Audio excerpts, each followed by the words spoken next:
Hello everybody and welcome to another Hobby Cheating Q&A live. So what are we doing? Well, today we're going to sit down, we're going to spend about the next hour or so answering all your questions. There's a space over on the side where you can place those questions, so go ahead and feel free to do that. You can drop them in there and I'll go ahead and answer them, or I'll do my best to do so. So over the next hour, so I think it's over on, let's see. Doing this in the mirror. Nope, I was wrong. That side. That side of me. There you go. There's a little comment box. So go ahead and feel free to drop your questions, and I'll do my best to answer them over the next hour. This morning I've just been working on a whole bunch of fun stuff. I'm making up an Excel auto-calculating character sheet for Soulbound because there's a lot of math to it. So I was going to go ahead and so I just made one that does all the work for you, where you just put in the things you're supposed to choose, and then everything auto-calcs, and it has all sorts of stuff. And I keep thinking of more things to add to it. So I'll share that out at some point. That's fun. I've been digging into Soulbound. I'm excited about that release, of course, the AOS RPG. I've also been assembling some people, made up my Knight of Zeros for my Tempestai Whirlwind's Edge army, as well as my Battle Mage, of course, out of Necromunda Girl, because that's what sort of fits there. So lots of fun stuff this morning. Let's jump into your questions, though. We've already got a few in the chat. So drop them in there, and we'll go from there. Okay. Michael Anderson. Hi, Vince. Even when my sponge is soaked, sometimes the paper on my wet palette dries out. Sometimes the paper on my wet palette dries out and curls. What is happening, and how can I prevent it? Well, I have a strong suspicion. Like, I can tell you, I bet I know exactly what's going on. Does the paper for your wet palette extend off the side of the sponge? Okay. You want to make sure that any paper you're using has sponge all around the edge. If the paper goes off the edge, so if, like, this is the sponge, let's just imagine this is the sponge, okay? The paper needs to sit like this on top of it, to where on all sides there's sponge all around it. If it sits like this, where part of the paper's hanging off over here, that's what's going to happen. Because all you've done is made like a wick. Like, literally, this is exposed to air on all sides, and so water is just going to naturally evaporate off of this and draw it up. That's what happens every time. So the simplest solution is make sure your paper is contained on all sides by the sponge. If there's something different, if you aren't having that, if you don't have that going on, feel free to redrop the question and I'll try to dig deeper.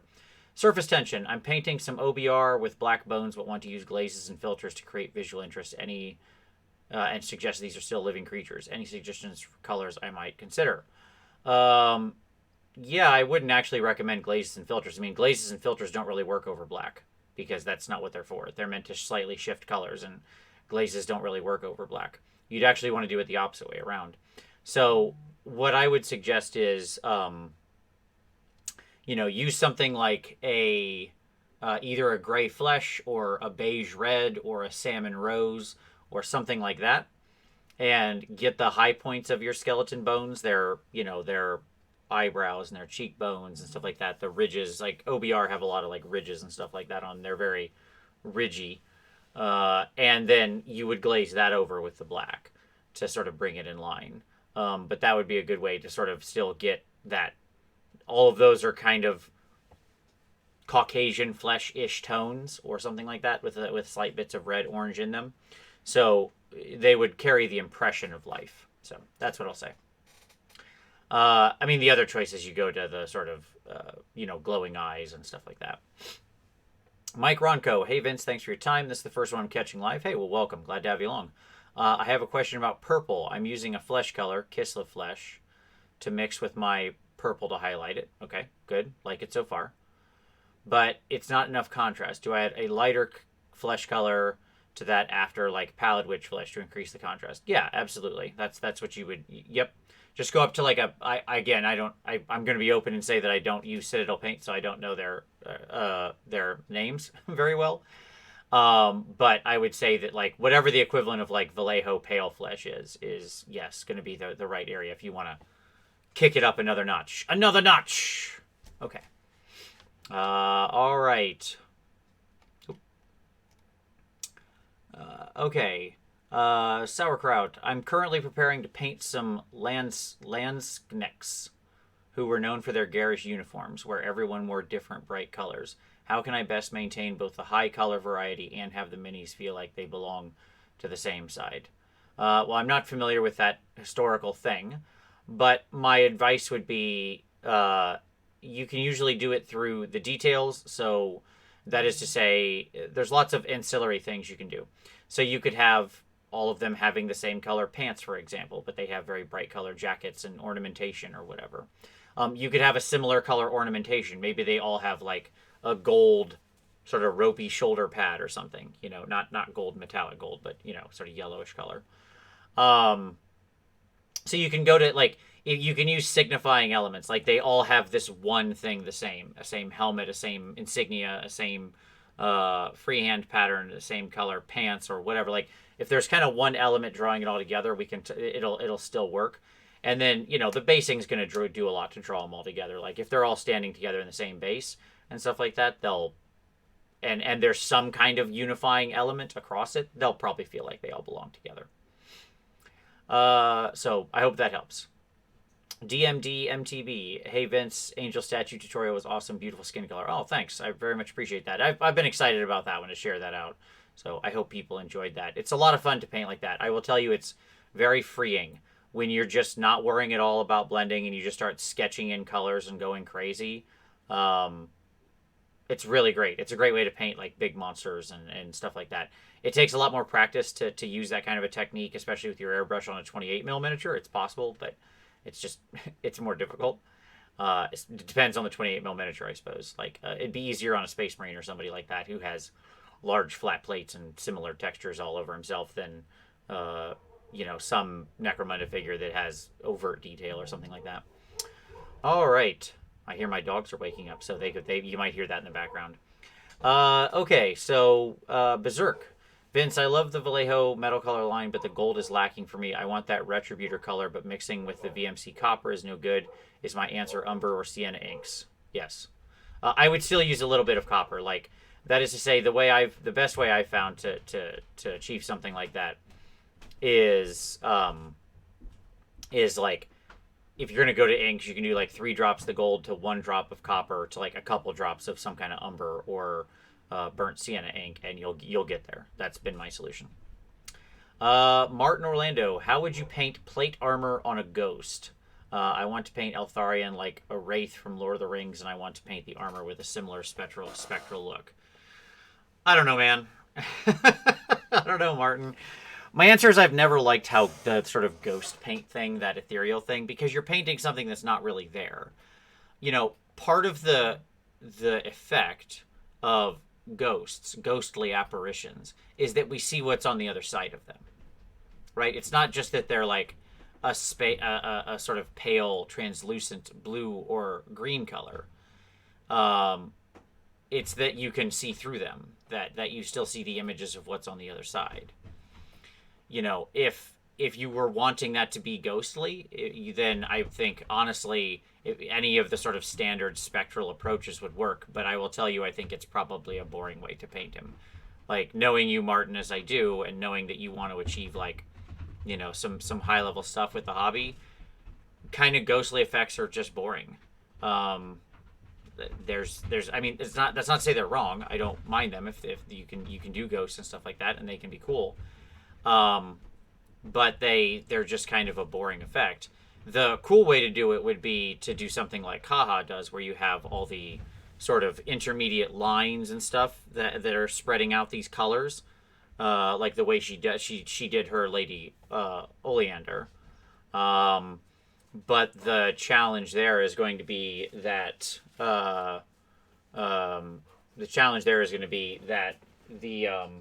yes, I'm online. There's not enough flat space on him. He has like all these runes and things like that, right? And that's gonna, like, where her effect sells the best is usually over like large flat surfaces, where she starts spreading the color out and stuff. Can I help you? Oh, the dog's bark box got here, and it's Scooby. They have Scooby snacks. They have a magical mystery machine and a Scooby dog. It's very cute. It's adorable. Okay. I love you, dear. I love you too. All right. So, all right, back to this. Okay. So I mean, that's my answer is it's going to be tough. I wish I had a better answer for you, Martin. Okay. Meyerlurk, how would you go about painting a mini with moss growing on it? Want to do an overgrown nature theme for my Gargons? Yeah, sure. This is a good question. So there's a lot of different answers here. You can my best answer is stay as micro with your texture as possible. Most moss that we use for like basing is kind of out of texture actually, or sorry, out of scale is what I mean. What I would use. Yeah, here we go. Perfect. So you can get this from a lot of different places, but this is like the raw flock that you use to make flocked boards. This is Army Painter Grass Green. Oops, sorry.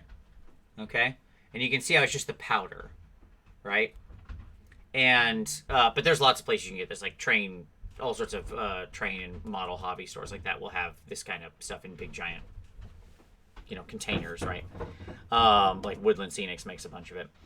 And your best bet is to sort of like kind of take some PVA glue with water, spread in an area, and then you sprinkle that on there. And that'll actually be in scale. And then actually around that afterward, when you're painting, you're going to stipple on with your brush. You would do this pre-priming, by the way. Or maybe you prime it first, and then so there's something for the glue to really stick to, because PVA glue and water will adhere better to primer than it will to raw plastic. Then you kind of do that, and then you reprime over it, and you're just going to paint that like any other texture, right? And then when you get to the actual painting, you're going to take a brush and you're going to stipple around that with some brown green in the same color you painted the moss itself, to make it look like there's even sort of smaller, sort of organic growth that isn't big enough to register at texture at that scale. And I think that's probably the way you want to go about that. That's how I've done it in the past when I wanted moss sort of growing on things. I've used that. Hope that helps. Jeff Bryant, question: do you have any advice or tips for correcting for small amounts of paint texture? I will occasionally misjudge the working time of a paint or lose focus and end up with a very fine paint texture. Is the mini for competition? Because if not, I would ignore it and say, who cares? If it's a very fine paint texture, it doesn't really matter. Like, it just doesn't matter. Sure, lots of minis will have some kind of little bit of texture when you get close. So, now, if your answer is there a way to correct it? I mean, if it's depending on how much it's dried, you can try like softening it. Like you can put like some flow improver or surfactant on it and just let it kind of sit there for a little while and see if it softens the paint. But you stand a much higher percentage chance of just ruining your paint job, because there's a chemical reaction happening here. So acrylic paint, the reason we like it is because it has a hexagonal chemical structure, okay? And it's a lattice work. And when it dries, lattice works are very strong structures, right? Like that's quartz crystal and stuff like that have that same chemical composition. It's a naturally very strong thing because the bond is even and spaced. It's not, and so it has a resilience to it. Once it dries, that lattice work is set in place, and it's going to be very hard to get it moving again, without, like I said, just like really screwing your paint up. I mean, the other option is you can take a very, very, very fine grit sandpaper, very fine, like 1200 or even 2000 maybe, and just very lightly sand it. You're still going to have to fix that paint then, by the way, afterward. But I'll tell you right now, my primary advice would be, unless we're talking about a competition piece, who cares? That's my best advice. Move on and live your best life. There's so much more time you only have so much time in your life, and getting a regular army person who's one of, 30 guys in a unit with a tiny amount of paint texture, not worth it. There are better things you can do. Okay. Zizrick. Vince, how would you go about painting different ethnic skin colors like Asian, Middle Eastern, and Native American? Well, there's a lot of different skin tones you can work into there. It has to do with sort of the addition of lots of different colors. Umbers and siennas, as we've talked about there, are usually the things you're integrating in there. I haven't done videos on those kind of alternate skin tones, though I really want to do like the ultimate skin tone video at some point and kind of show you how to just mix them all. Like I want to actually take them from the mix. That is to say, assuming you're not talking about out of the pot paint. Now, what I'll say is there are plenty of ranges that just have, different skin tones in them that will have that kind of Middle Eastern skin tone or something like that in there. And so certainly those are perfectly fine to use. But if you're talking about mixing it, sort of yourself raw, it's orange plus white. You're to go to your standard sort of, let's call it blank Caucasian skin tone, pale Caucasian skin tone, and then the addition of usually some amount of magenta or alizarin crimson, burnt sienna, or umber.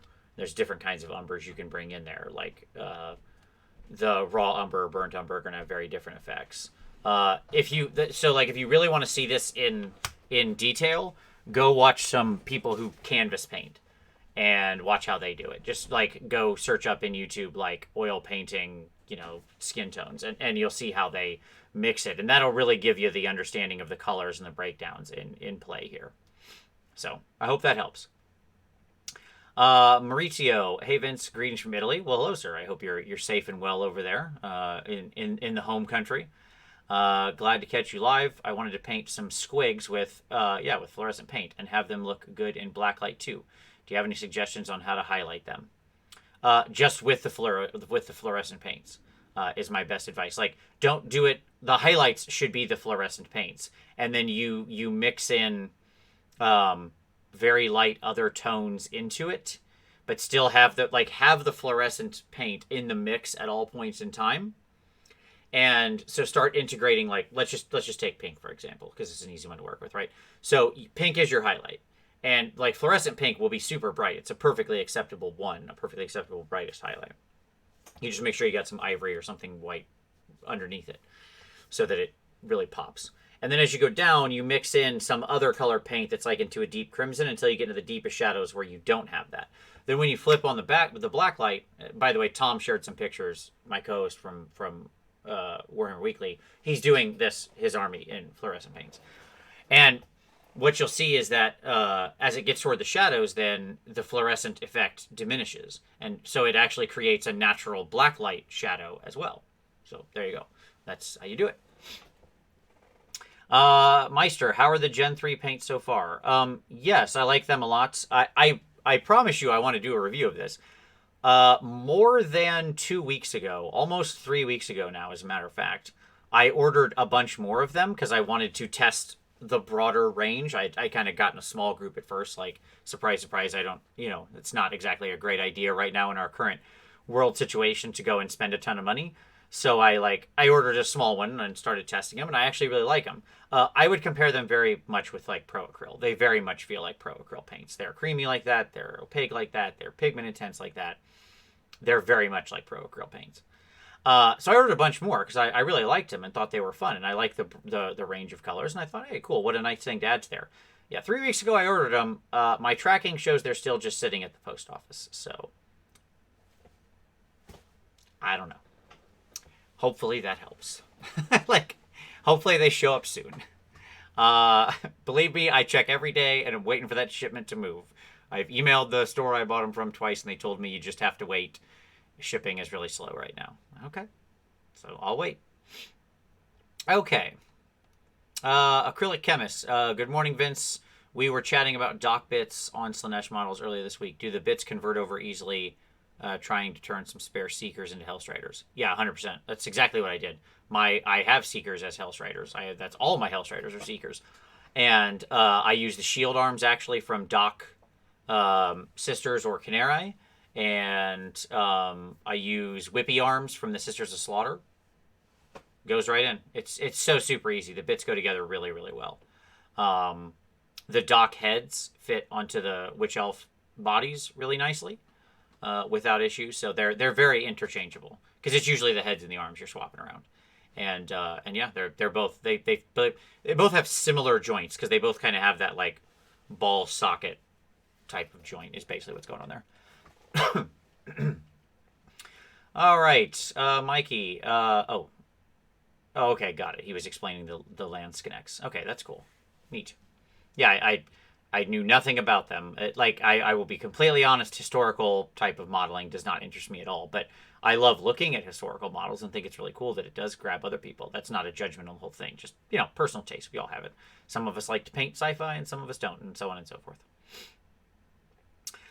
Days. Hey, Vince, on my third attempt to airbrush white panel modulation. Wish me luck. Yeah, sure.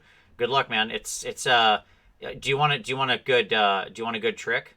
Obviously, I hope you're starting. I hope you're working on the how to airbrush white vehicles like I did in either cold or warm white. Here's another trick: when you get up into the more white stuff, turn your psi up. Turn your psi way up, like 35. You have to have really good control with your airbrush, so you don't blast it out everywhere. So I warn you. Warning, this technique will require extreme trigger control with your airbrush and has a high chance of screwing it up. Because if you get it wrong, you will blast white paint everywhere. That being said, if you do have good trigger control, you can turn your PSI up to like 30 or 40. And if you have good trigger control on the amount of paint, it'll actually atomize the white paint a lot better because white's a lot thicker because of the pigment that they use. It'll atomize it and make it look smoother. High risk, high reward maneuver. It's the triple Lutz there of airbrushing. But there you go. Hope that helps. Steven, I'm working on a very small plague doctor, which means very dark, and I would guess a lot of black. Given the size and monotone blackness, what would you suggest to make things pop and read well? Oh, like the dude with the long mask? Sure. Yeah, well, the classic trick with this is you put him in some kind of torchlight, right? Where they'll have the plague doctor next to some kind of light source and use OSL to create visual interest on there. Assuming that doesn't happen, you just want to make sure you either focus on one, textures, where like he's wearing a leather coat that's heavily textured, so you can have a lot of grays and scratches and stuff like that in there. You can also use near blacks instead of blacks, so you can use like a really dark purple with a deep black in the shadows, or a really dark blue with black in the shadows. And so that's another way to kind of cheat color in there. But something like that, I think, is probably the way to go. Chimera, have you seen the new Eltharion close-ups? The model looks gorgeous. I haven't seen it close up. I've seen it in the pictures. I haven't seen one in person, if that's what you mean. But yes, I agree. It's the best model in the range. It is fantastic. I suspect it'll be very hard not to be monopose, though. I mean, it's a unique model, so no one's going to have more than one in their army. But they're all going to be in the exact same pose, I suspect, often, because I think it's going to be one of those things that's kind of hard to change, because it's precarious how his various bits and bobs are all hanging on each other. But people will surprise me, I'm sure. I can't wait to see what people do as far as, playing around with ghost effects and glowing lights and stuff like that. Somebody's going to stick LEDs in him. I'm excited for that day. Dash, hi Vince, I've been painting for 8 months now and struggling to improve beyond decent. Do you suggest anything beyond YouTube videos and more practice to advance? Yeah, sure, absolutely. One, deliberate practice.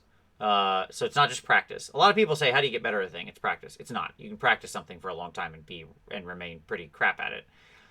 It's deliberate practice. So athletes don't just if you want to be a top tier athlete, you don't just work out, right? It's just do it. Just work out. No, you do specific things, right? If you're trying to be a top football player, you have days where you focus heavily on strength training, days where you focus on dexterity, on athletics, on drills, on there's all these different things you're going to do, and you're going to spread them out. You're going to deliberately practice that one thing. Today is about building strength. Tomorrow's about blocking and tackling. The day after that's about dexterity and balance, right? And they by honing in on those individual elements, that's where you see the improvement. Okay. So in other words, to translate that to painting, challenge yourself to specific things. You're going to work on blending. I will just blend. I will just work on faces. I'll just do a bunch of non-metallic. I don't care what it is. It could be anything. It could be a technique or a style or a color or whatever. But you're deliberately working that thing. I remember hearing a talk from an artist who, a comic book artist, who had said that early on they felt like they had made a lot of progress, but they really sucked at hands, and they kept getting feedback when they were submitting their art that all the hands looked like junk. And comic books take that kind of thing really, really seriously. Editors and such. And so the person sat down and did nothing but draw hands for 100 days. They would draw, they would try to draw 100 hands a day for 100 days. And by the time they were done, they were really good at drawing hands. right? That's the kind of level we're talking about. Ben Cantor wanted to be better at busts, and so he tried to paint 40 busts in 40 days, right? That's just that kind of stuff. Now, that being said, I also recommend that if you really are looking to get, more sort of coaching, then there's a couple ways to do that. Start, pushing yourself and try to paint for a competition. That will generally push you harder than you ever have, even if there's no real competition. Imagine it's a competition mini. Get feedback directly from people. You need feedback to improve on specifics, because the general stops working. And if you're not near somebody where you can get feedback, or you don't have, somebody who can give you that kind of direct feedback, then the world of Patreons is what I'd recommend. There's lots of Patreons out there that have sort of personal feedback levels. It's worth investing in, even if for 3 or 4 months, because that you'll get one-on-one time with an artist who's there just dialed into you to give you feedback on what you're doing and where you can improve. So I hope all that helps. All right, Shirok. I tried adding Dalarowny Sepia to my gold, but it didn't seem to do much to the color. Sepia won't change it to the gold? I would think it still would. Try Burnt Umber would be my answer. Burnt Umber is often what I use, and it'll have a probably stronger effect. So give that a shot. Sepia has a lot of green in it, as does the base gold, so it's probably not moving very much. Burnt Umber has a lot more orange and red in it, so that'll probably have a bigger effect. Matthew, Vince, I love the hobby cheating vids. The way you prep for a competition model, especially one of my faves. I've seen a lot of professional award-winning painters start at pure black, though. Pros, cons. Don't do it. That's the easiest answer. They're doing that because so first of all, yes, they are out there. Richard Gray famously starts at pure black. There are plenty of artists who do that. I know just as many, if not more, competition painters who use a pretty standard zenithal on everything. The painters who are painting over pure black are probably doing it because they've been painting for 20, 25 years and can understand just by glancing at a figure exactly where every highlight and shadow and color is going to be. And they're just much easier. It's much easier for them to conjure what's in their brain to the mini.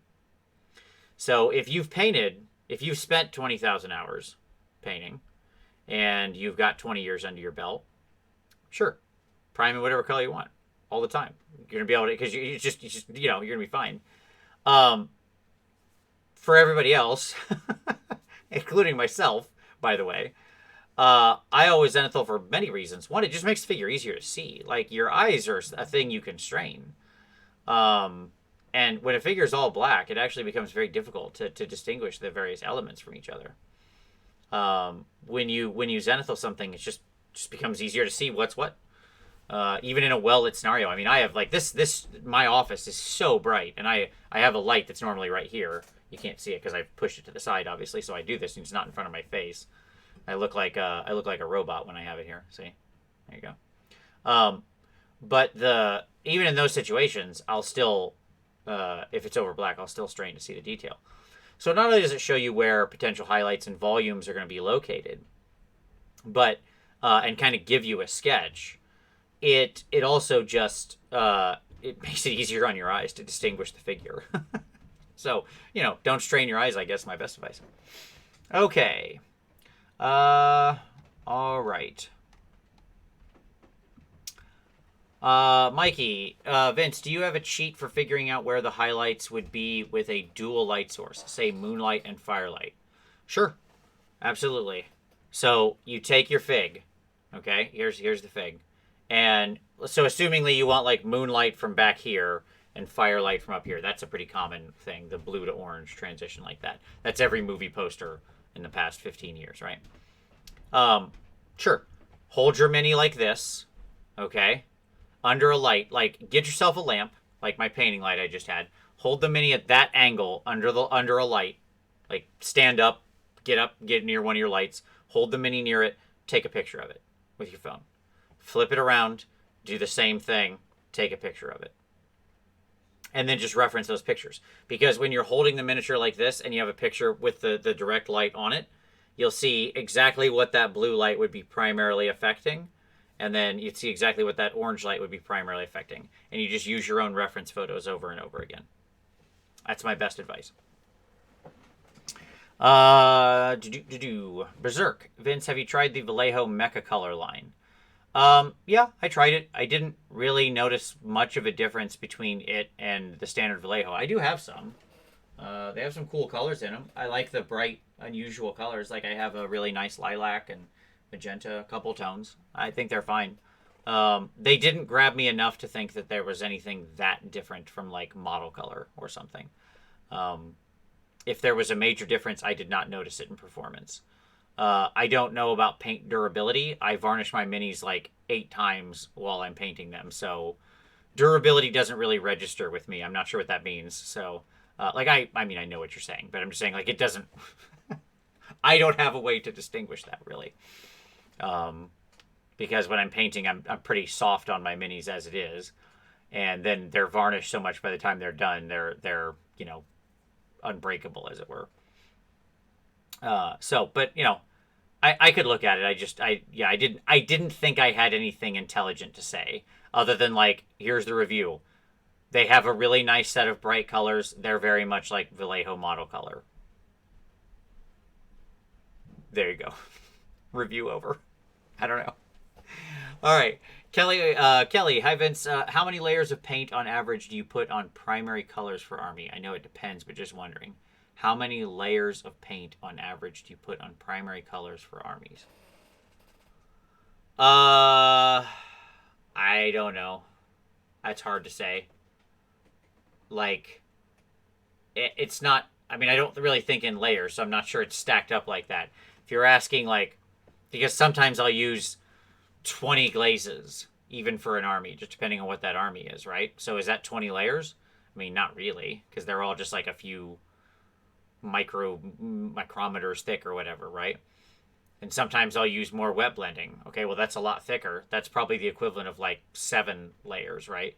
But I got what I wanted out of the wet blend. So, 4? I don't know. I don't know what the answer is there because my painting style is often very different depending on like the type of figure and what I'm trying to attack. So I don't tend to stick to just one thing. I mean, if you look at sort of the speed painted stuff I did for the armies, right? So like let's go back and look at the ogres. So that was on their skin. That's their big primary thing. I probably did 7 or 8 layers out of the airbrush, right? So that kind of thing. And that was for speed painting with an army, but it's out of an airbrush, so it's super fast, right? Yeah, I mean, there's no golden answer here because it's a question of not like the number of layers. It's a question of what's the volumes and the effect you're achieving. Are you achieving the sort of value contrast that you want, right? That's what you should really focus on. But yeah, I know that's a roundabout kind of wishy-washy answer. I'm sorry, but that's probably the best I can do.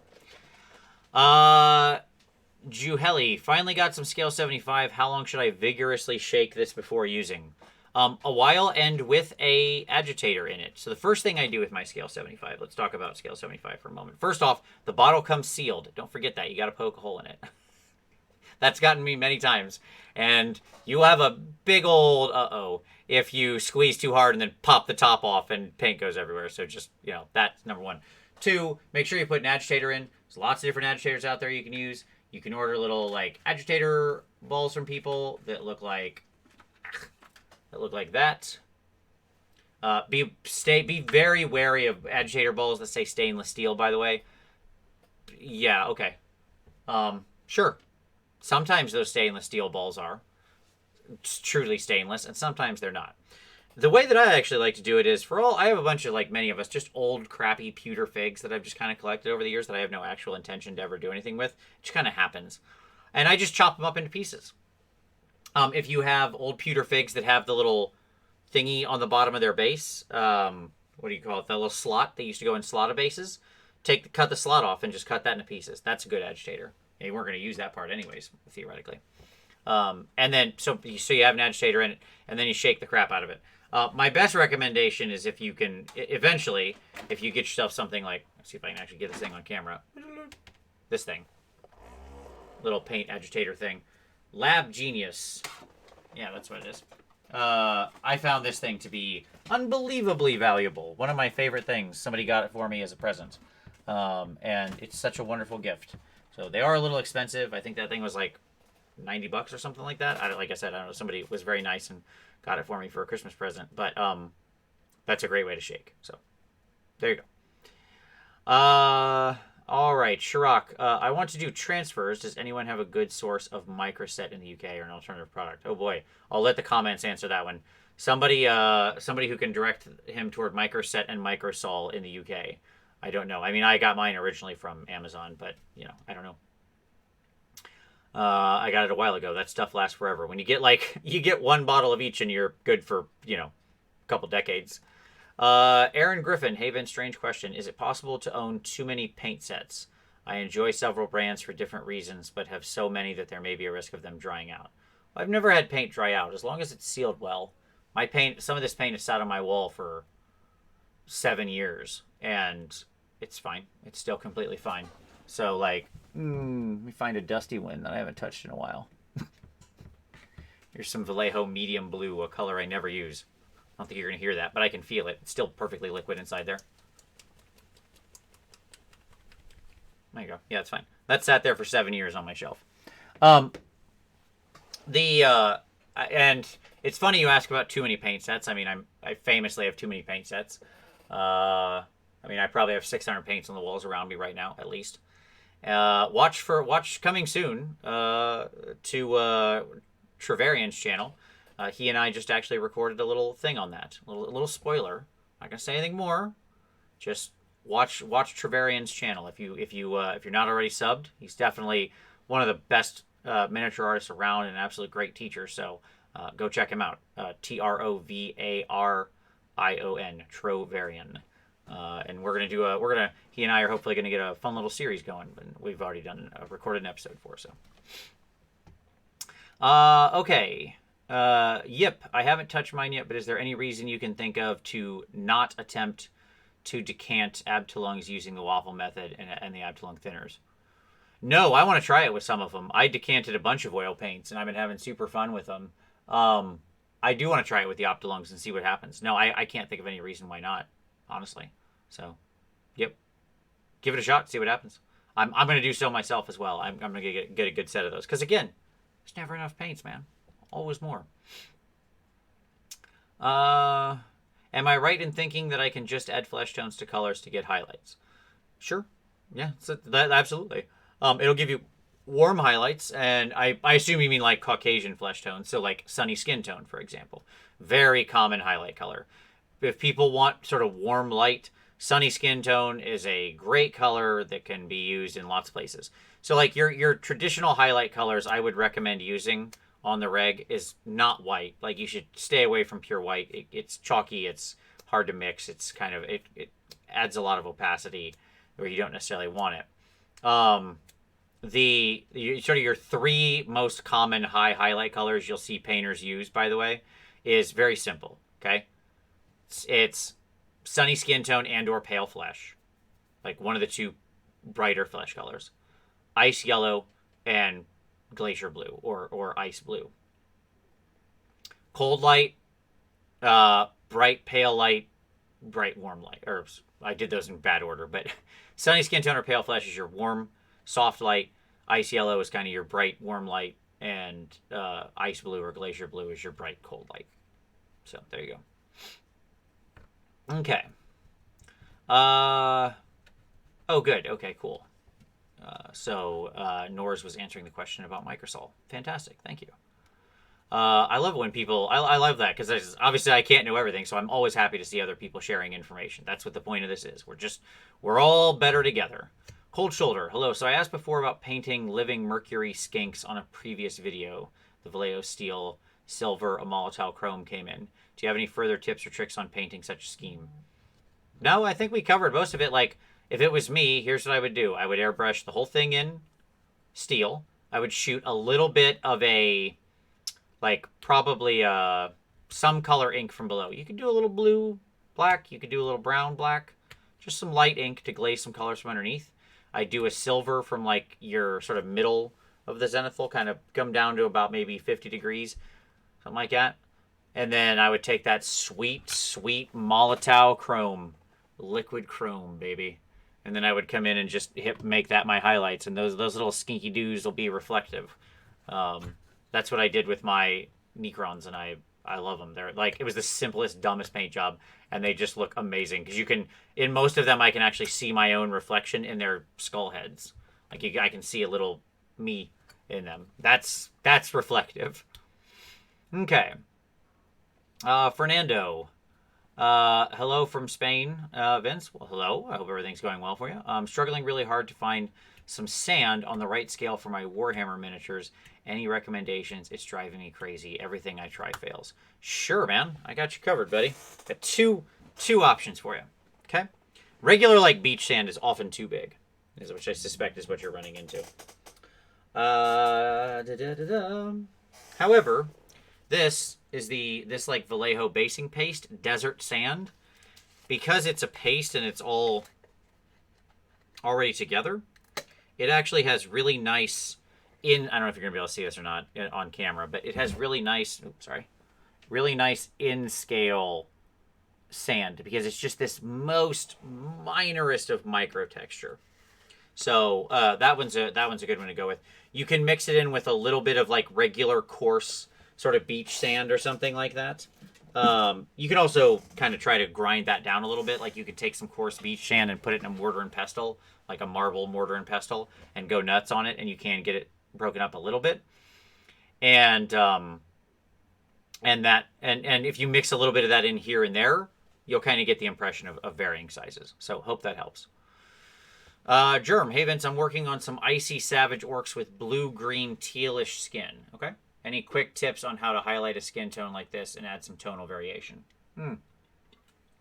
Yeah, that glacier blue I just mentioned. And hide red in the shadows. Cold highlight, red shadows. It'll pop, pop, pop. You will have to rename those orcs magnitude because they will just pop, pop. Okay. Mikey, Tamiya makes the best airbrush white. It's not even close to anything else. Even white ink is miles off. Interesting. I've never tried their airbrush white. So, I mean, I do like white ink quite a bit. So, I'll give it a look, man. I've got some Tamiya stuff. GHJAX21. I do not know how I would pronounce that, but there you go. Looking for tips on how to paint clothing that's slightly smoldering with embers. Similar to... Oh, this is a great thing. Okay, sure. Cool. Yeah, I like this idea. So, here's what you're going to do. You're gonna usually it's going to happen around the bottom of the clothes or something like that, right? Edges are going to catch flame first. They're going to halt and catch fire.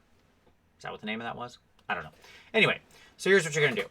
You're going to take a little bit of a deep brown, black, red. So take like some whole red and mix it with some black is kind of a good way to go. And you're going to kind of stipple that around the area you want to burn. Then you're going to come in with a little bit of just like actual whole red or something. And you're going to stipple that on less area than that, but kind of randomly in splotchy patterns where the embers are caught. Then you're going to take a little bit of orange and you're going to like within that red, you're going to just stipple some tiny dots of that orange in there. And then you're going to mix that orange in with some yellow white so it's got a real bright lumosity and pop. Then you're going to just hit a few of those little embers in the center of that. Catching along an edge so it looks like, think of how you put rust along the edge of a surface. So it looks like the edge is kind of inflamed because it's exposed to a lot of oxygen and so it would burn. That's the way to go. I think that's a great idea. I think I've honestly never thought of just having clothes in mid-burn like that. I think that sounds super cool. I might try that myself, man. So, hey. Can I whistle? Yes, I can. I'm not going to do it right now because it'll be really annoying in the microphone. But yes, I can whistle. Although I can't do this thing. Like that thing where people put fingers in their mouth, like the Dr. Cox thing, where they whistle and it's like a million decibels. But I can just do the normal whistling. Amy, now we just need the light of Grom the Paunch for an epic road match. Okay, got it. Let's see. Okay. Sorry, got ahead. I skipped ahead too far. Nice IKEA setup. Yeah, thank you. Yeah, these are all from IKEA. They're great. They're absolutely worth every penny. Let's see. Vince, has your thoughts on true metallic metal bronze changed since Hobby Cheating 160? No, not really. Pretty much the same thing. I don't paint a lot of bronze, but that's more or less my same strategy I use now. You can mix in some other colors into the shadows. Like you can have oxidation and stuff like that going on in there, so you get some nice teals and blue greens in there, turquoises. But other than that, no. Gemsu, hey Vince, what method do you use for fixing minis to complex bases with different texture types? Flocking, sandy, bumpy. Just super glue, pinning, combination of both could be a hobby cheating idea. Yeah, I thought about this, the feet thing. Yeah, how do I attach it? Sure, I can answer your question quite simply. I always struggle with things like this because, like, I don't know how to... These would probably be the most popular videos because they'd only be, like, even with me talking and rambling on, they'd only probably be, like, 4 or 5 minutes long, but I'm always like, oh, is it really worth doing a video if it's only 4 or 5 minutes? That's what all the most successful people on YouTube make video lengths of, and I'm like, that doesn't feel like I'm giving you enough. So, yes, the answer is pinning plus this. This is Loctite, Loctite Ultra Gel. It actually comes in a thing like this. So this is what it looks like. Loctite Ultra Gel Control. You can buy, again, big packs of these relatively cheap. I actually usually will break the plastic because this is not necessary. If I did the video, this would be my #1 sheet. Here you go. I'll share with you my #1 sheet from the video. This and this container is a lie. It is inefficient. And oftentimes, if you've used this before, you'll know that when you're squeezing and you get even a little low, you have to squeeze with all your heart's might and to get just like a tiny drop of glue out, and it'll hurt your hand. And here's the trick. This is worthless, this outer shell. This is nothing, okay? And what you actually do is you just pull this blue thing out of the bottom. That pops out. Then you just snip these two little black plastic pieces, and what you get out of the middle is this. And what you'll find is when this has stopped working and you can't get any more glue out of squeezing this, no matter if you have the strength of Samson, you will still have a ton of glue in there. An absolute ton. When you throw this away, you waste so much glue. This is a racket. This plastic thing drives me bonkers. So anyway, that was a long-winded answer to that. Maybe I should do a video about this. You know what? You're right. You're absolutely right. And it'll have that tip in there because I really do believe in that Ultra Gel Control. It's so good. It dries like cement. And usually a pin plus that in the miniatures, it's on there. And you can push them down in there, they'll stick. And then sometimes I'll throw a little extra putty or something around the feet just to make sure it's nice and, flush. But other than that, that's it. How do you strip paint off of resin? I use Purple Power for myself. I know LA's Totally Awesome is also really good. That'll do it off of resin, but I've always used Purple Power. That was available at my Home Depot. And I like it. A lot of people use Simple Green. I don't have much of a sense of smell. Like, I can't smell almost anything in the world. Just a thing about me, that I'm an insomniac or whatever. But very few things I can smell. And one of the things I can smell in the world is Simple Green, and it makes me sick. I can't handle it. So Purple Power smells like nothing to me, so I use that instead. Let's see. Okay.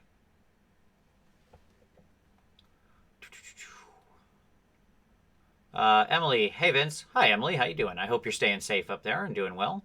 No question for me, but I have a tip for you. Oh, I like this.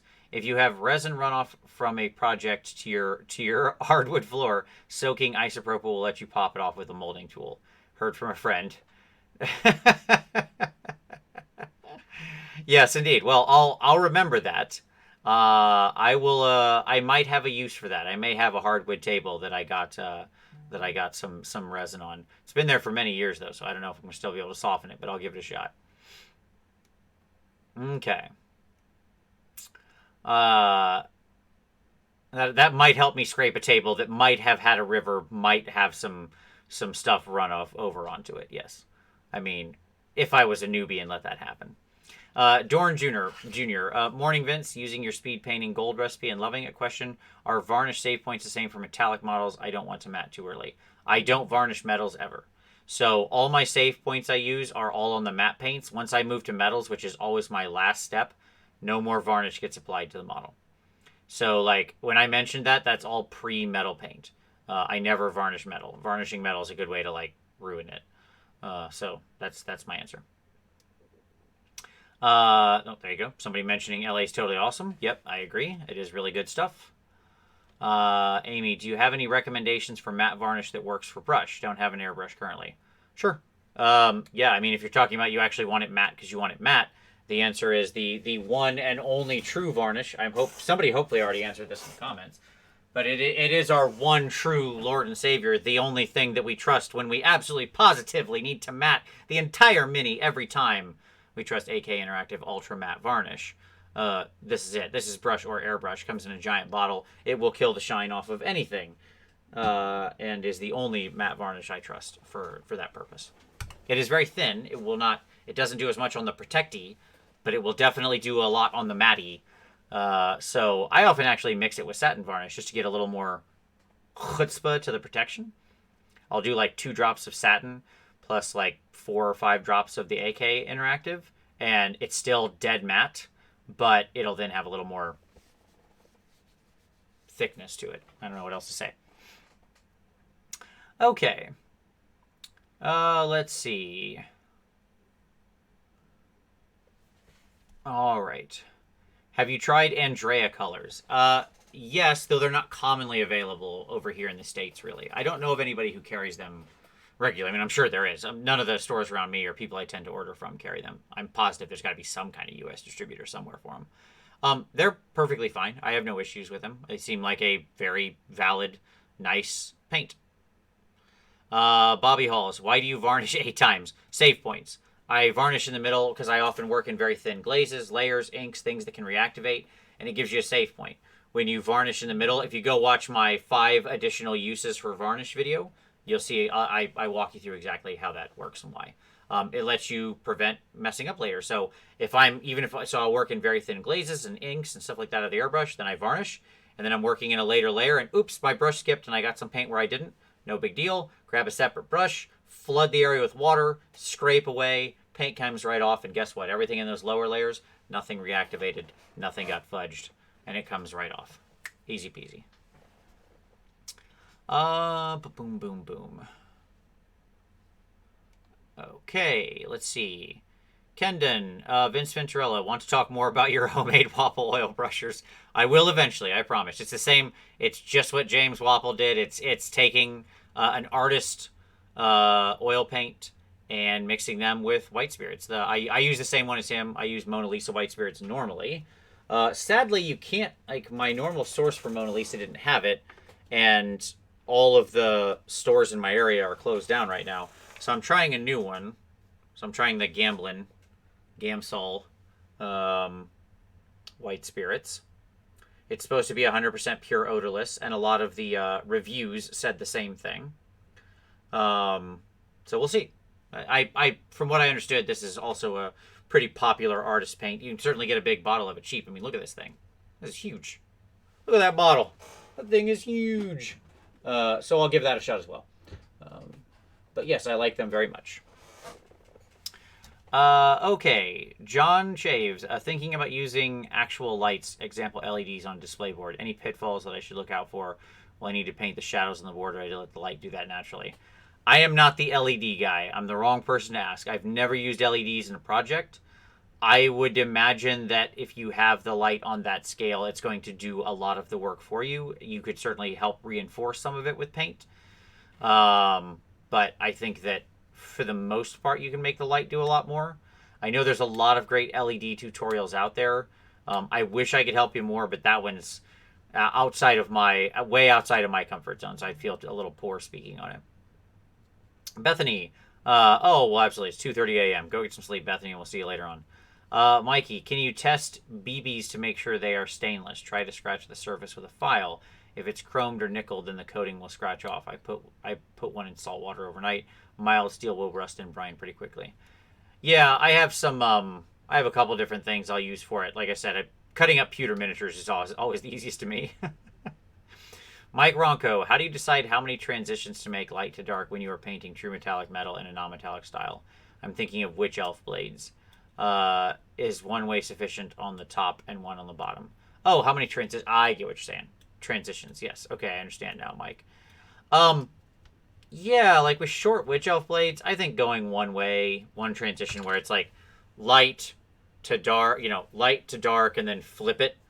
I think that's fine. That's how I did most of my quick blades. My Sylvaneth are kind of the same.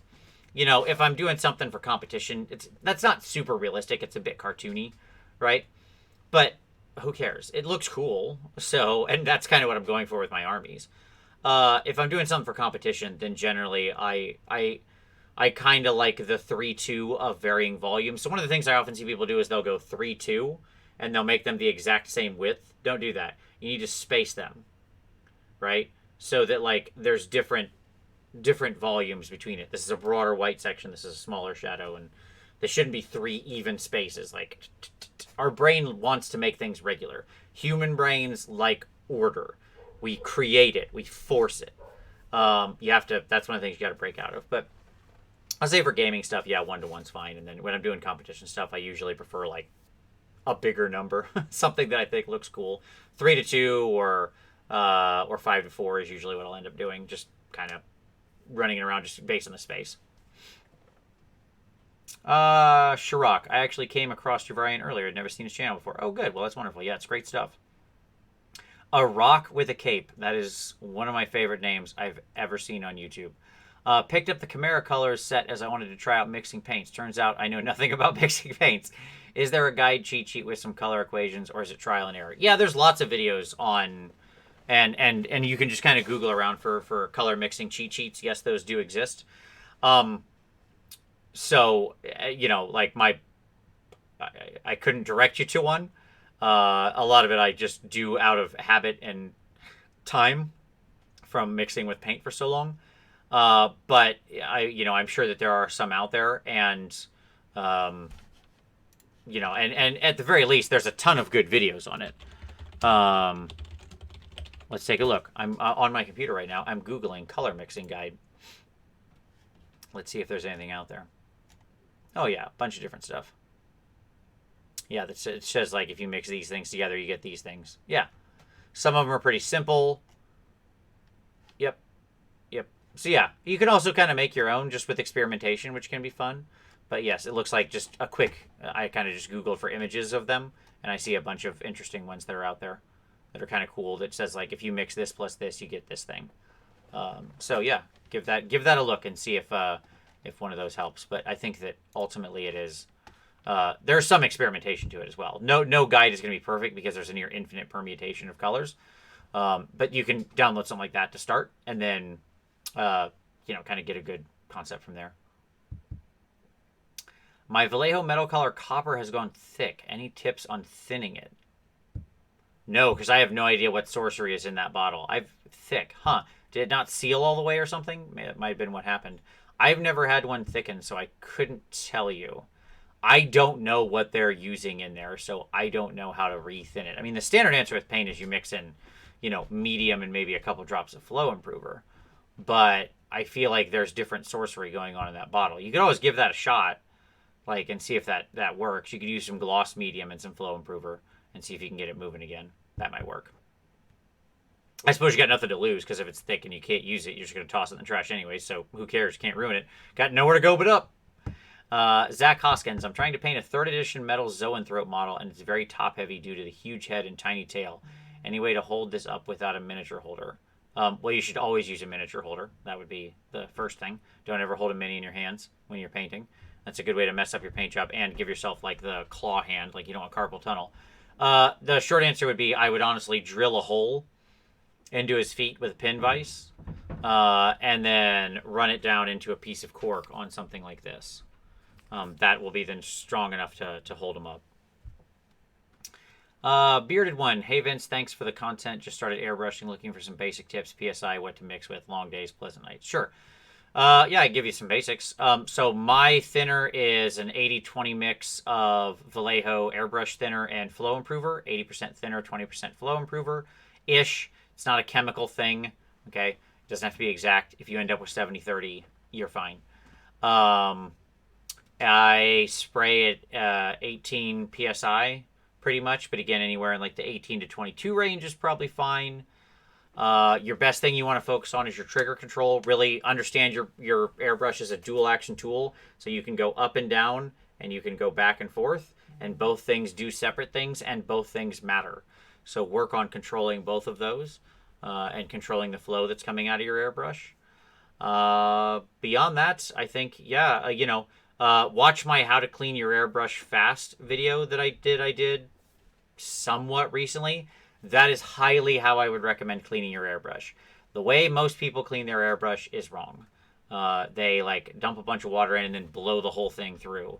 That's just asking for every bit of nonsense to get trapped down in the thin part and cause clogs. I don't ever have clogs. It's because I clean my airbrush in the way I show you in that video. If you clean your airbrush that way, you probably won't have clogs either. So there you go. Mitch began, how can I get an old cracked gold texture similar to an oil painting, like the cracks in the face of the Mona Lisa, without doing ridiculous fine freehand?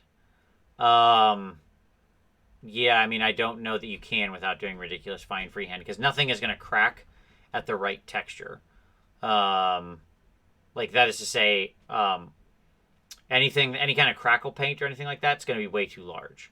The cracks will be way too pronounced. You could always try it. You could try very thin crackle paint. Like, crackle paint crackles more the thicker it is. So you could try to have it be like a thin application of it that you then paint over the top. But it's a tough look, man. Honestly, the answer is you're probably better off with the freehand if you actually want control. Okay. Sadly, I do not own an airbrush. Do you have any tips on painting the metallic skinks with a brush? Yeah, sure, cold shoulder. Same thing I said before, but just do all that with a brush. So, like, steel all over. That's your base coat. And then take a brush and apply some little shadows on the lower areas, the volumes. And then paint silver on the top parts, the volumes. And then paint the chrome on top. You can do anything with an airbrush. Anything with a brush you can do with an airbrush. It's just speed. Oh, that's awesome. He said Dave said the high PSI tip worked.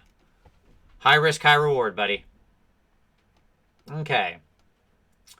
Let's see. Boy, I'm behind. I'm going to need to speed this up because we're over an hour. So, all right. Okay. I'm going to take a drink and then we're going to answer quickly. Impulse number 4. How would you go about painting albino skin? I would still use a lot of skin tones, but they would be my midtones, and white gray would be my high color. And something like infusing purple tones would be the low color. That would be my answer. Sounds like an interesting topic for a future video, but yes, so I would go like white gray mixed into traditional skin tones, then down into like infused with purple. Hey Vince, what would be your advice for shooting watercolors paints through an airbrush? I always fail to achieve the right consistency. I mix them about 4 or 5 to 1 thinner flow improver to paint. And I tend to find that works very well. That's my best answer. Okay, Ruben. Hello, Vince. You just named the 3 best colors to mix for highlights. What are the 3 colors to shade? Yeah, sure. Okay, we can do that. What are kind of some fun universal shade colors? A very deep purple. If you don't know what to shade in purple. A dark crimson color. So like Gothic crimson from Reaper, or any really deep crimson color, or whole red, or anything like that for your warm shadows. And deep blue or Payne's gray, any blue-black for your cold shadows. There you go. Okay. Max. I want to make some undersea coral-themed Ossiarch Bone Reapers. Can you recommend any techniques for pale pinks and blues? I don't know of anything special with them. Yeah, sounds great. I mean, sounds like a really cool theme. I would say just keep your upper colors desaturated and pale, and then use the more saturated colors in the shadows. And I think you'll have a real nice coral effect. Yeah, sounds like a cool idea. Okay, Getive. I don't know. I mess up your name every time, and I'm not sure what it's supposed to be. At any rate, Vince, I see you've been working with AK 3rd Gen acrylics. Yeah, I mentioned that earlier. So, yep, I like them. They feel very much like Pro Acryl. John Dale. Any tips for using air dry clay? Textured roller when looking to produce 25mm round bases. Worried about cutting out the rounds and removing details. Yeah, I have some DOS behind me on a shelf back there. I would put it on the mini first. Like, put the clay on the base first. Okay? And then, kind of smooth it out, make it nice and flat on the base. Let it dry just a little. And then with your roller being very wet, roll over it. You want one solid roll. You want to go over the top. That's my advice. That's what I've done with all my bases. And I've used a lot of different various sort of epoxies and things on my bases. Okay. Rust Belt Blacksmith. My store is down to mostly GW airbrush paint. Have you ever used them to brush paint? Yeah, I've got a few of them. They're okay. They're perfectly fine to brush paint. Yeah. Now, the bright side is, Rust Belt, the shipping has opened up again, so my imagination is that the paint will be back in stock in your store in the next couple weeks. But yes, they are fine to brush paint with. There's like a couple airbrush colors I kind of liked. What was it, like a Xenos purple or something? I thought that was really nice purple. I'm always looking for cool purples.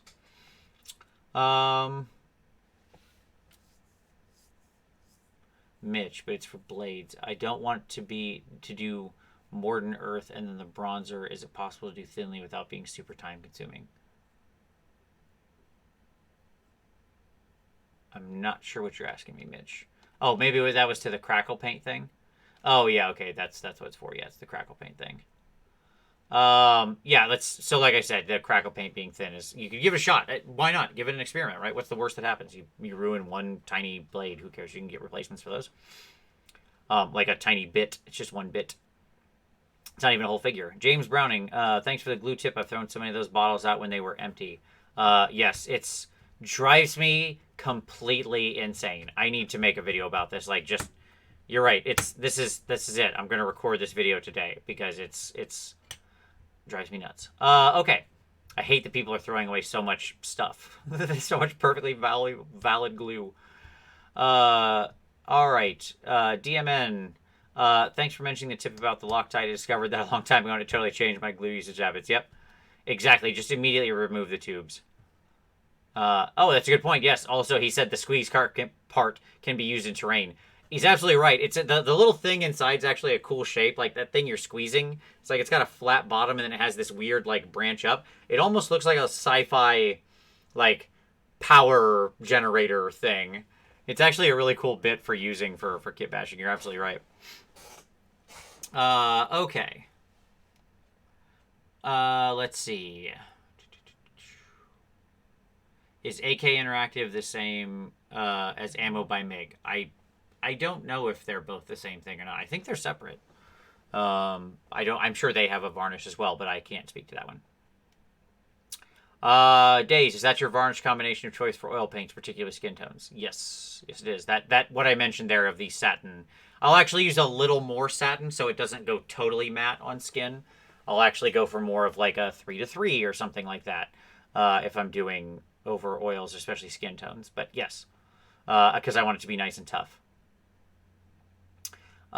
Crazy Horse question: have you signed up for NashCon yet, and why is it the best to run around? Yes, I have, and yes, it is because David is the best TO, because the terrain is the most amazing that you're going to get, short of going to Mr. Herner, who has built entire tables. But the terrain is one of the absolute tops. The people are all second to none. Everybody's friendly and awesome, and the 2-list format is one of the most fun ways to play. So on every measurable thing, as you can see here, on all measurable items, it is in fact an awesome tournament. So there you go. Is Scale 75 gold colors a new recipe since your review? I got them recently, not experiencing any problems you had. Maybe. It could very well be. Like, I had bought those golds way back, like when they first released the line. Okay, like it was they released it, I bought it, I mean, maybe a month or two after. So, it could very well be that they've changed their recipe around some since then. I can't say for sure. I don't generally use any other metal paints but Vallejo metal color, so I wouldn't have had occasion to. All right. So Dave is talking about mixing the white spirits with the Windsor and Newton oil paints, and you couldn't get it down there. So the key is when you're mixing it in the bottle. That's why you want to mix it actually in a bottle and have your pre-mix, because then you're going to put in agitators and you're going to agitate it a lot. It's going to shake, shake, shake, shake, shake, shake, shake that paint bottle, and then you'll get it down into a consistency. But it really has to it has to get all mixed in each other's stuff. Let's see. Anthony M.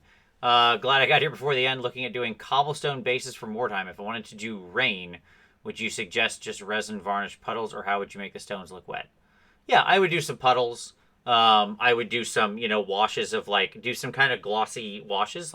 GW makes um, gloss sepia. You could also just take some gloss varnish, mix it with a little sepia wash, and just kind of spread that around near the puddles. Then they'll look kind of slick. You don't want it everywhere. You just kind of want it around.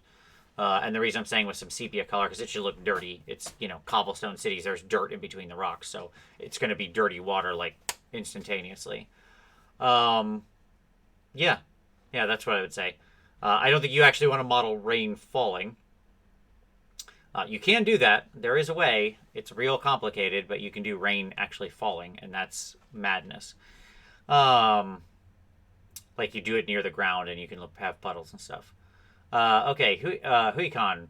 I tried following Banshee mixing his paints, and my eyes bled from my brain exploding. Yes, I mean, Banshee's a good example of somebody who just, he has this... I mean, he is an artist, just at the absolute top of the game. He's also, I believe, younger than me, which is hurtful. But at any rate, he...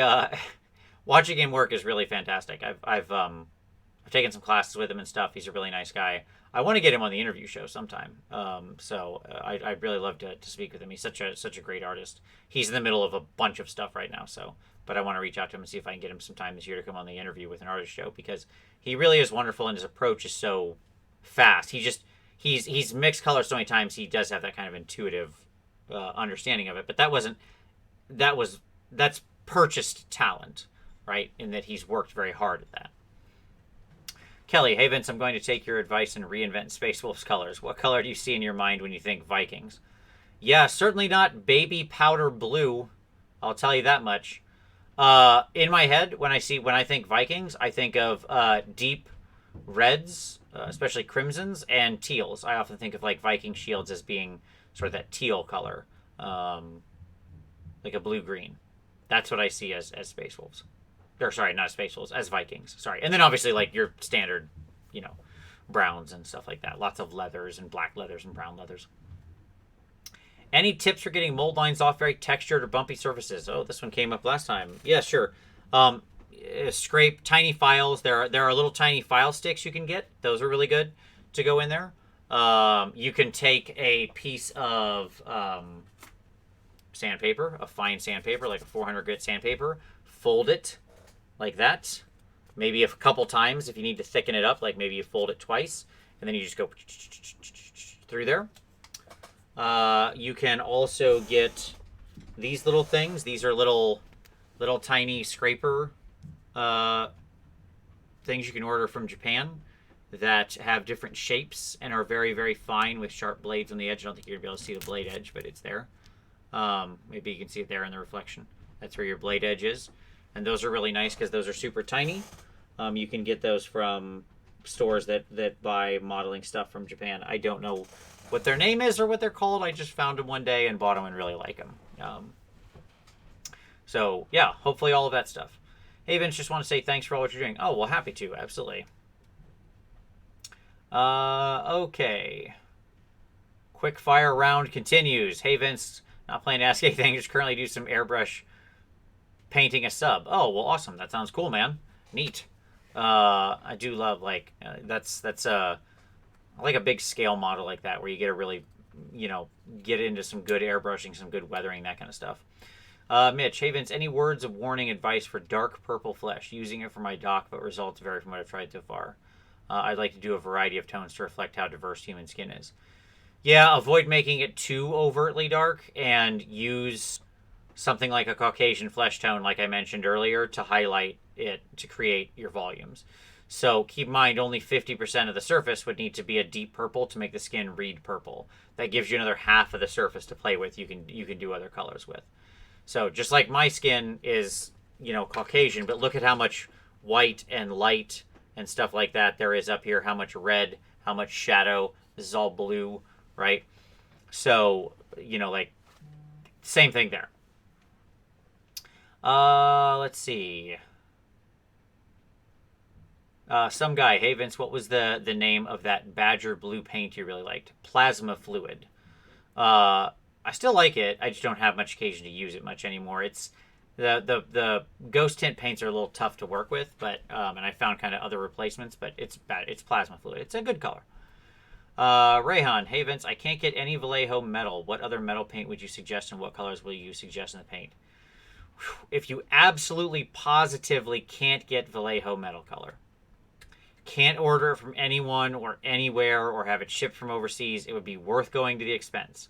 Now, that being said, if you can't, thankfully there is a fallback.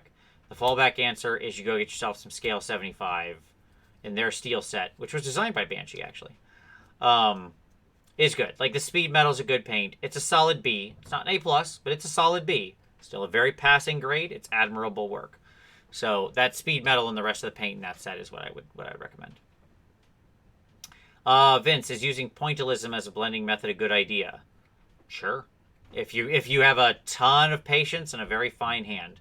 Any tips on how to do it? I mean, do it. Lots of tiny dots that you very, very slowly change the color mix on. So that kind of Pointillism, by the way, is how Kirill Kanayev often paints a lot of his stuff that isn't textured differently. He uses Pointillism quite a bit. You wouldn't know it, because when you look at his stuff, you don't see that. But that's what it is. It's just thousands and thousands and thousands and thousands of tiny, tiny, tiny dots that are slowly, slowly, slowly changing colors. I've taken a class with him where he teaches you how to paint. And in that I learned that, one, he is a master and his spine is made of titanium, that he can sit there and do that for that long. And two, that I do not have that level of metal. So there you go. But yeah, that's the sort of short answer. Have you seen Liquitex's Muted Violet ink? No, but I like that. I'll have to go check that out. I'm always looking for more purples, so thank you, Anthony. Liquitex Muted Violet. Okay, got it. Oh, got it. So AK and MIG used to be one company, but now they're two separate companies. All right, cool. All right. It's not a judgment, Shrock. I know that the standard Space Wolf color is powder blue. I find it hilarious that the meanest, roughest, Vikingest, most feral warriors in the galaxy are like, what color shall our armor be? Baby blue. I take it was something that looked good with snow in their snowy home, which it does. It's just funny to me. I don't like Space Wolf color. I don't like Space Wolves as a general rule. I've hated them since 3rd edition when they used to kick my teeth down my throat. I never liked them or their rules or their background. And I'm glad their planet got blown up. So there you go. Or whatever happened. Lit on fire. I guess that's what happened. Oh, it's fine. If you like Space Wolves, which a lot of people do, it's super cool. I get it. They are aesthetically a pretty cool and unique faction in the 40k Space Marine world. All right. But yes, I do like their 30k color scheme as well. I actually like most of the 30k color schemes a lot. Like the Death Guard I always do in the 30k scheme. The only Nurgle thing I'll paint is Death Guard, and their 30k scheme is so much better than their 40k scheme in my personal opinion. All right, there we go. Okay, so I think that brings us to the end of our time. There we go. I'm out of questions. So, thank you, everybody. This was absolutely great. I hope this was all helpful and some good questions. Do me a favor, as you're watching right now, please hit the like button. Doing these Q&As is awesome. I want to make sure I'm helping as many people as possible. And, hitting that like button helps increase the engagement. It helps when people find it. It makes YouTube show it up on different things and put it up on the main on people's recommendations and stuff like that. So it is very much appreciated when you hit that like button, because it helps other people find the channel and find this, and it lets me help more people, which is why I like doing this, because I want to hopefully help everybody with their hobby and have a good time. So with that, I will say thank you all very much. I hope you're all having a wonderful, wonderful weekend. I hope you're all staying safe. I hope you're all getting lots of minis painted. And I do hope that we all come together through this on the other side soon enough. But I will still be here. I'll still be making content. And if you have any questions, you can, of course, feel free to drop them. Additionally, you can feel free to drop them down in the comments. I will certainly answer them there. But thank you, everybody, very much. Have a great rest of your day. We'll see you next time.